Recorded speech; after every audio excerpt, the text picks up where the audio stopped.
Welcome to Soulful Conversations with Nadjejda. I'm Nadjejda Chapoteau. I'm a certified empowerment and confidence coach. I help purpose-driven women coaches and online entrepreneurs find their message, their niche, so they can book their dream clients by reconnecting and embracing and sharing their authentic selves with the world. I am really excited about my guest today. It's also he's one of my cousins, so Gaëtan Chapoteau, who's an entrepreneur. He was born and raised in Haiti, dropped out of school to travel to Miami at the age of 23 to pursue a life of entrepreneurship. He's the father of two teenagers and the owner of two businesses in the technology field. I'm really excited for him to join me today, and I thought this is the first time I'm bringing him in here. And this show is all about empowering women, but I wanted to hear from a man's perspective, their role and their thoughts on women empowerment, and also he's been an entrepreneur for over 20 years now, and I thought he would really be able to give a lot of value to my audience, which are women entrepreneurs, so we can definitely learn a lot from him. So thank you for joining me today, Gaëtan.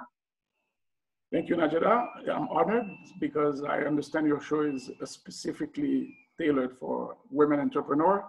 However, like I mentioned to you, I believe the world is not made of women only. So it does make sense that we kind of match up somewhere because, every woman has a man in their life at some point, or, from the day they were born to the day they die. Hopefully we can work this out in a amicable way, I should say.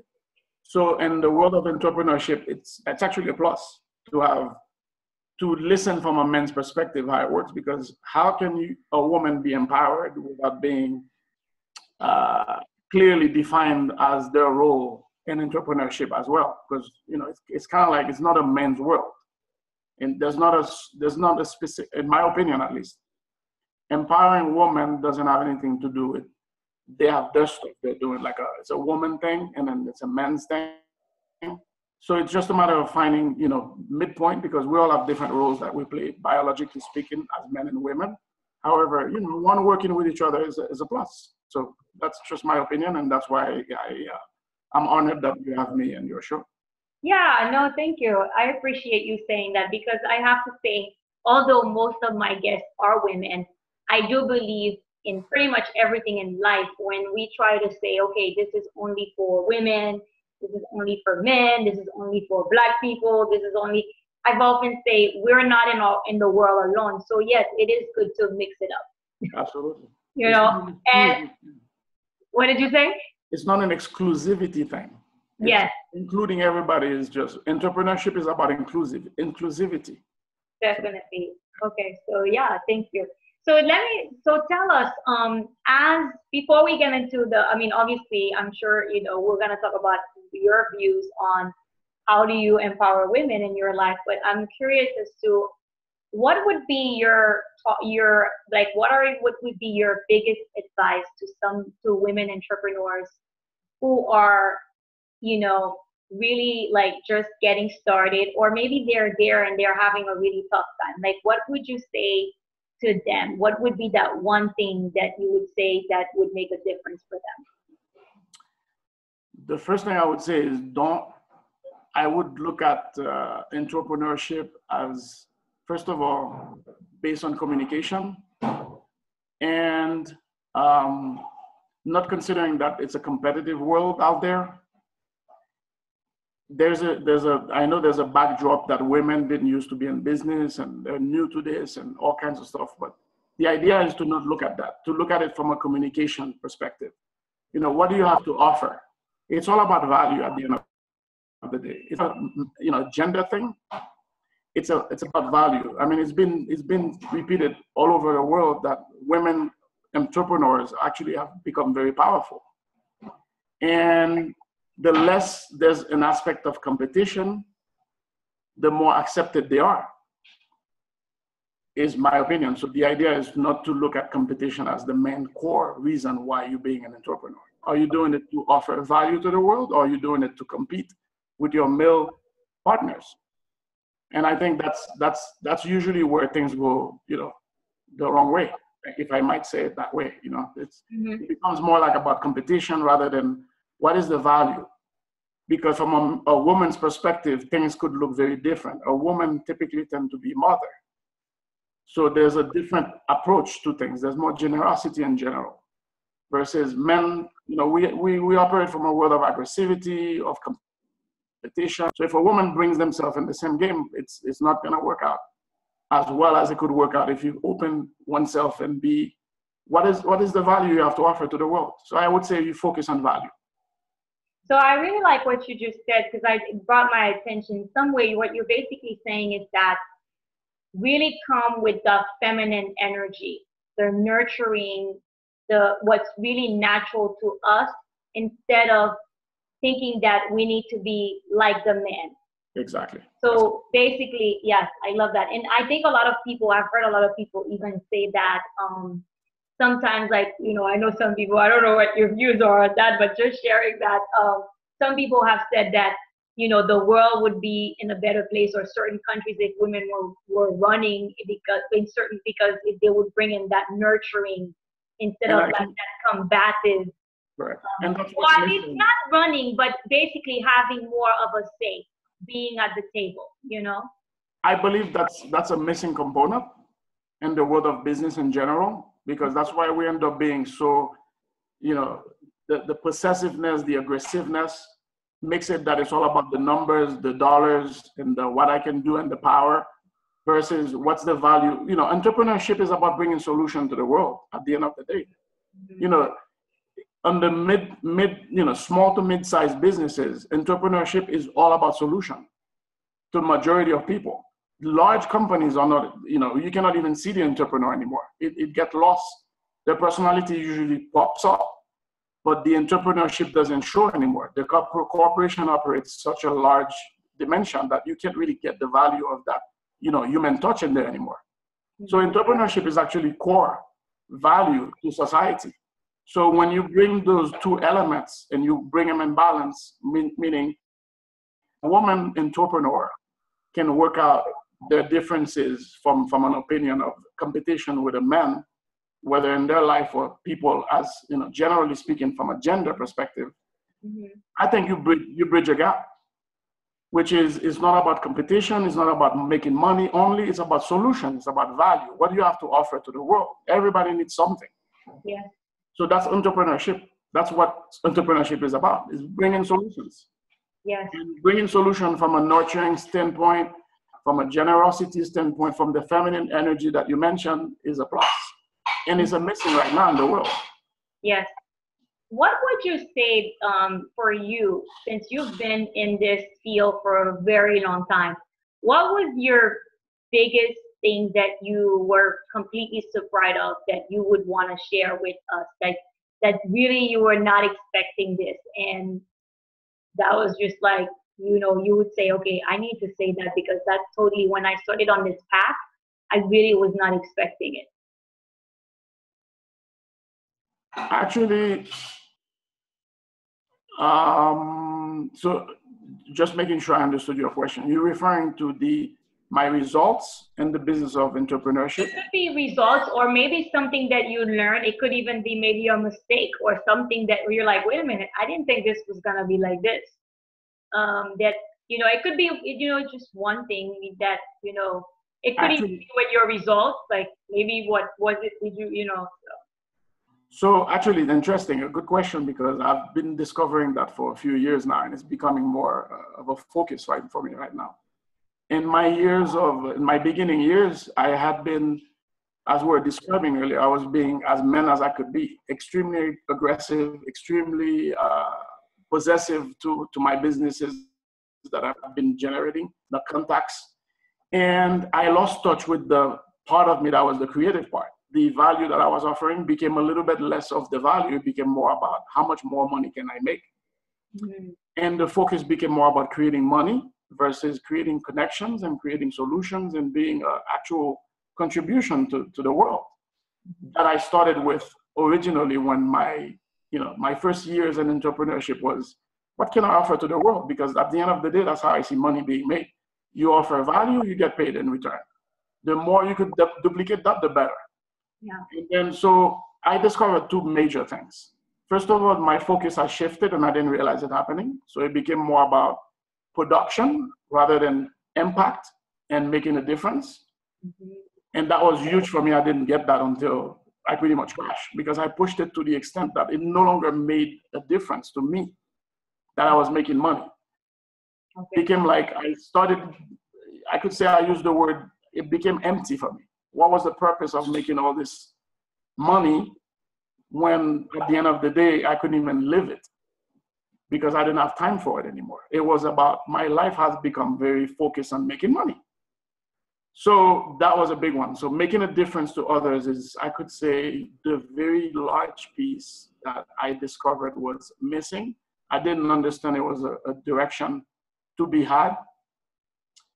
As in, you know, the bigger my business is not so much the importance, is how much impact am I having. So now I discovered that I would always tell an entrepreneur, look at how much impact you can create, how much of a difference you can make.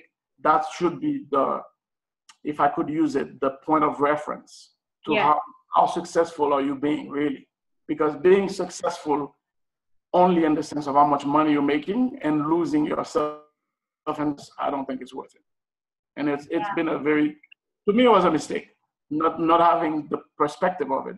However, you learn from mistakes. Mm-hmm.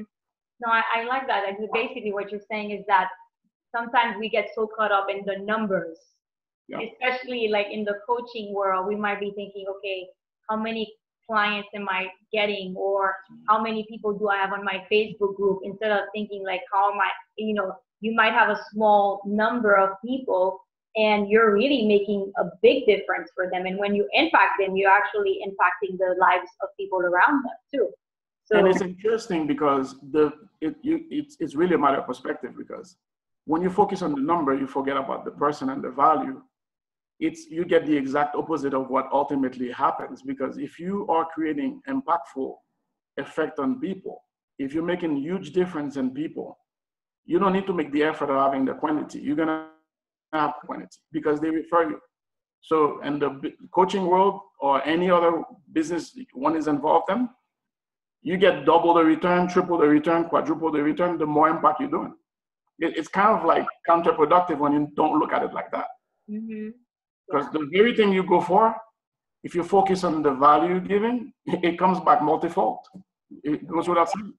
Yeah, no, definitely. So I'm curious, when, you know, for you, in terms of the results you've gotten, I know you had some pretty good results. And I know when I read some of the things you said that in a way you couldn't, in some ways, like you were not able to really handle it, especially when you started making money. So I'm curious for you, what would you say to us? What would be your advice to us in terms of how do we, because here's the thing, a lot of times I think we think we're afraid of failure. I think a lot of us are afraid of success. And we actually success, it can come in different ways, but I think sometimes we might not be making money because in some way we're afraid of, like, are we going to be able to handle that money or something? So I'm curious for you, what would be your thoughts on how do we handle when we're actually getting really great results? And I know for some of us, because even like one of my coaches that I work with, she's actually very much on people gradually asking for more in something instead of like asking for a big, because she says that you may not be really ready to receive that. So I'm just curious for you, what are your thoughts on that? What would you say to us?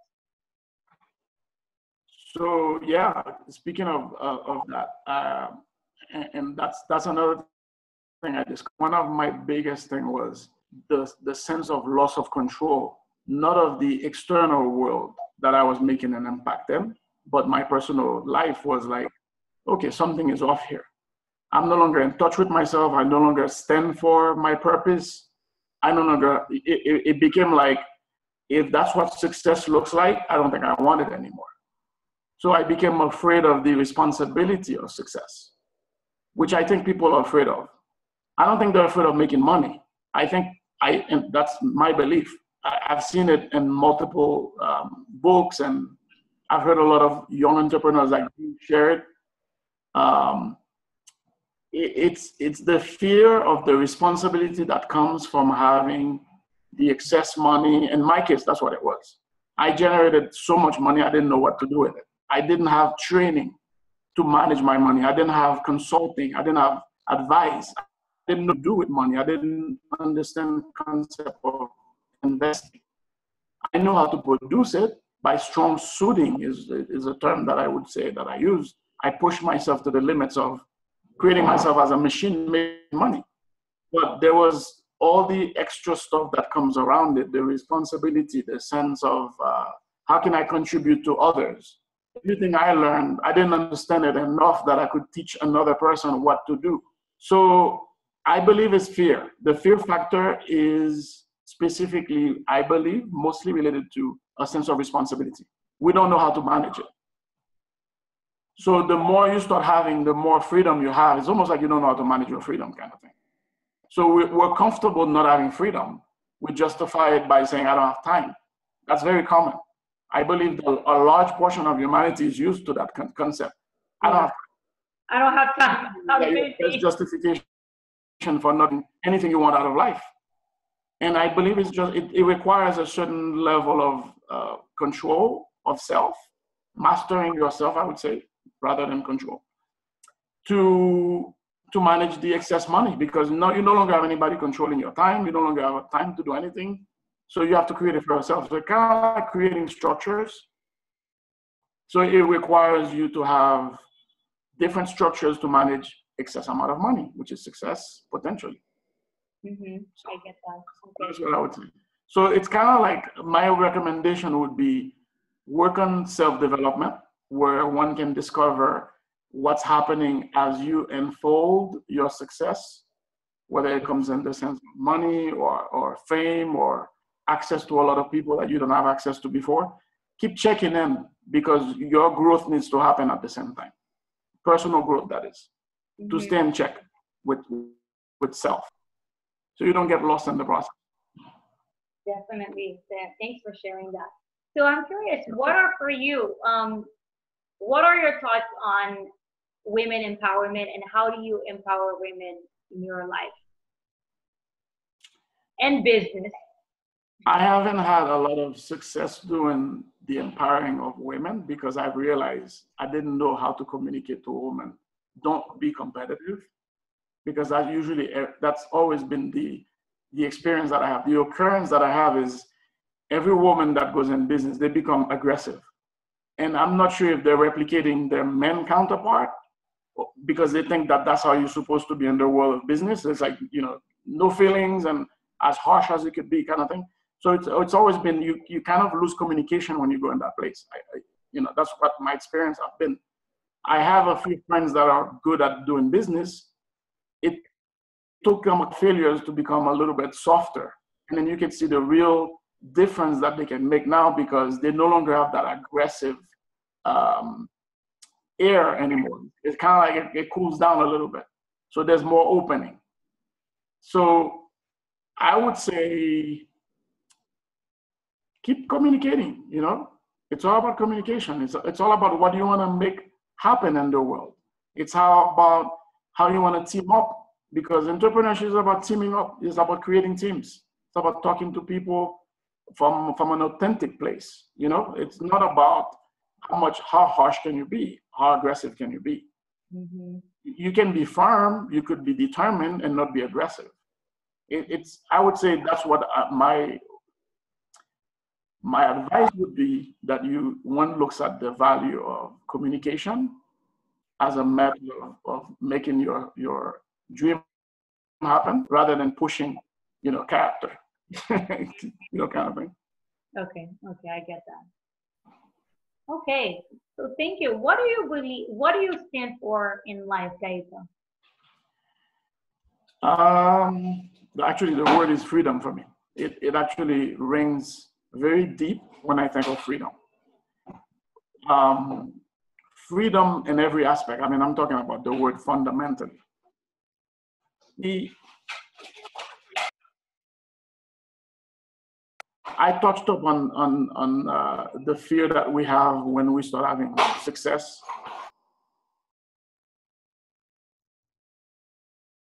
And I realized that it's actually fear of having freedom that we usually deal with. And I personally have dealt with that, where my freedom became one where and I didn't even realize it. It took me a while to realize that, something interesting that has happened in my business is actually I closed a multi-million-dollar business. And it was like, why did I do that? I kind of like disappeared from the world a little bit, digesting, how come I lost myself? Like, what did I lose? And I realized I wasn't responsible for my freedom.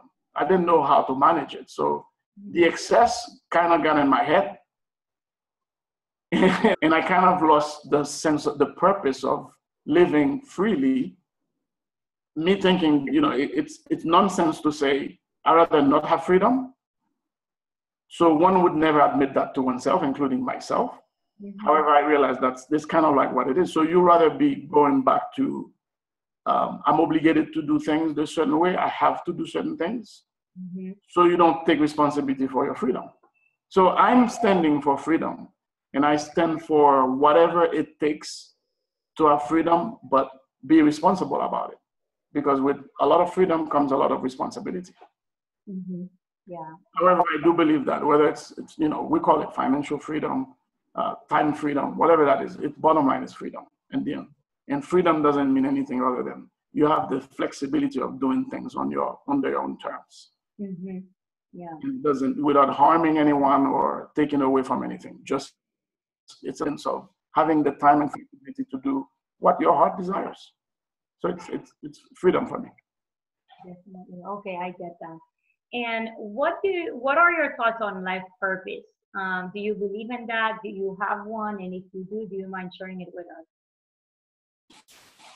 Well, I believe that I used to have a comment that we come alone and we live alone this world. The human experience is one that's, we don't live it as lonely. However, we do the traveling in and out of it alone. So I've always questioned, what's the purpose of that? And I usually say, there's manuals for everything, manuals to build things. However, we human beings, we didn't have a manual. Mm-hmm. We have education from parents, peer, we learn from making mistakes, and we discover the world inherited. And I get to choose to create the life that we want as designed by whatever we decide it to be. So some of us have a little bit more connection with our inner self. So we become creative and we create things from the inside out. And other people tend to look at things from the outside out. So that leads me to what I call a missing in the world, leadership. Because many of us have become successful from, realizing our dreams from inside of us. So if you bring the aspect of leadership into the world, we get to teach the younger generation that there is no such thing as a manual. However, there is an internal connection that you have with your creator. Mm-hmm. That kind of gives you a direction as to what is missing in the world. You kind of listen to others from a place of what can I contribute to the world. So it's actually, I would call it leadership. Okay. Mm-hmm. That's my, my purpose is to develop myself as a great leader, one that can listen. And I used to connect leadership with some form of authoritarian type of character. That's kind of like where the aggressive, mm-hmm. Concept of a man comes from. I totally get now. It's actually more about listening. Mm-hmm. You develop leadership through listening more than actually doing anything. So listening, bringing in the missings is a huge contribution to the well-being of the mankind. Mm-hmm. Yeah, no, definitely. And I love how there's a quote that says that leaders or real leaders are the ones who they create other leaders. Because I think sometimes when we're thinking about the authoritarian figure, it's sort of like, okay, you do what I tell you to do, and you can't be a leader like me. So definitely. It took a while for me to distinguish that. And I'm totally getting that. It's all about listening to how can you create another to listen to. So the more we listen, the more we can actually bring that inner value to the world. Yeah, yeah. That's leadership for me. Definitely. Okay. So, what do you believe? Well, I think that's kind of like leads into that, but what do you believe the world needs more of and why? And if it had it, it would make a huge difference. So I think I might have jumped the gun on this one because it was about leadership. Yeah, but I mean, I guess that's your purpose too, but I know you, that, yeah. It totally is. And I really believe, I don't call it that I'm not going to use the word need because everybody needs whatever they need. However, from a place of when I see the direction that we're heading in a kind of like a destructive type in general, I believe there's more of leadership missing because people are not bad by definition. People lack direction. So when you, as I was describing, leadership is about listening. That's the first component to leadership. If you don't listen, then you become authoritarian. Yeah. Because now it's about my rule. It's about what I know is good for what you. I want you, yeah. What I want you to do and whatnot. So, that aspect of it is missing. And it's missing the listening component. Once you can listen, you can totally hear what the person needs, and you can do it with being firm. Mm-hmm. Developing authority is not forcing people. It's actually listening to them. Yes, definitely. So it's leadership in a whole different level. So the more leaders we have in the world, I believe the better place this will be. Instead of the conversation of women versus men, which you mentioned earlier, it's actually that whether it's a man or a woman, leadership role is what's needed. Mm-hmm. And that will make a difference. Definitely. I love how you connect leadership with listening, because I think definitely in a way we don't listen to each other enough. That's actually what's missing. We don't listen to each other. We think we know it all and we push it on others. Yeah. We push our own agenda. That's what we do. We push, and then we go down to taking guns and everything to push it even more. Yeah. However, if we listen, we don't even need all this. Yeah, no, definitely. Okay. So thank you. That concludes the interview part, Gaëtan. So do you want to tell people a little bit about you and where they can connect with you, a little bit more about your work, or where they can go ahead and connect with you? Well, at the moment, I'm spending a lot of time traveling back and forth in the country. I love photography, so if you want to see my nice pictures that I'm taking from all over the world, check with me on Instagram and Facebook. Like everybody knows, you can check with me on Facebook, Gaëtan Chapoteau. Okay, great. Looking forward for feedbacks. And thank you, Nadjejda, for having me. It was a pleasure. Yes, and thank you for seeing the effect of your empowerment in the world. Thank you. Thank you so much. And thank you for accepting my offer to join me. So that's really great. And thank you, everyone. So like he said, I'm going to be posting his social media link so you can connect with him there.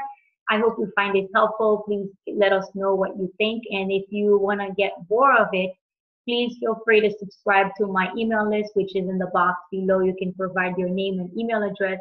And every Thursday when a new episode is out, you'll get it straight in your inbox. And you'll also get weekly tips and inspiration from me. Until next time, love and light. Thank you again, Gaëtan. Thank you, Nadjejda. Thank you for having me. I look forward to further meetups like this. Yes, thank you. Okay, and I'm sure he won't be the first man. Looking forward to having you guys include men and these conversations. Yes, we will. Thank you. Take care. Okay. Thanks, bye. Okay, bye.